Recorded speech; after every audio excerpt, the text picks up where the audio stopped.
Hello friends, মূলা যারা পছন্দ করেন না এভাবে ভাজিটা খেয়ে দেখতে পারেন, খুবই ভালো লাগবে। হ্যালো ফ্রেন্ডস, আসসালামু আলাইকুম। তো প্রথমে আমি মূলাগুলোকে ছিলে সাথে একটা আলু দিয়ে কুচি কুচি করে কেটে নিয়েছি। এখন একটা কড়াইতে আমি দিয়ে দিলাম একটু হলুদ, একটু মরিচ আর একটু লবণ দিয়ে এখন এগুলোকে আমি ভালো করে সিদ্ধ করে নিচ্ছি। সিদ্ধটা মোটামুটি হয়ে গিয়েছে। এখন একটা কড়াইতে আমি তেল দিয়ে দিলাম পেঁয়াজ কুচি, দুটো কাঁচামরিচ কুচি দিয়ে এখন ভালো করে নেড়েচেড়ে দিয়ে দিলাম ছোট চিংড়ি দিয়ে এখন আমি ভালো করে ভেজে নেব।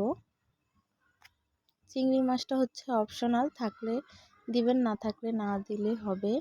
তো ফ্রেন্ডস, এখন এটা ব্রাউন কালার হওয়ার পর আমি ভাজিটা ঢেলে দিয়েছি, দিয়ে একটু নেড়েচেড়ে দিয়ে দেব ধনিয়া পাতা। এখানে আমার বাচ্চা অনেক দুষ্টুমি করছে, দেখুন ও দুষ্টুমি করতে করতে পড়ে গিয়েছে। তো এখানে আমার ভাজিটা কমপ্লিট হয়ে গেছে, এখন আমি নামিয়ে নিয়েছি। ধনিয়া পাতাটা দেওয়ার পর ভাজির স্বাদটা আরও বেড়ে গিয়েছে।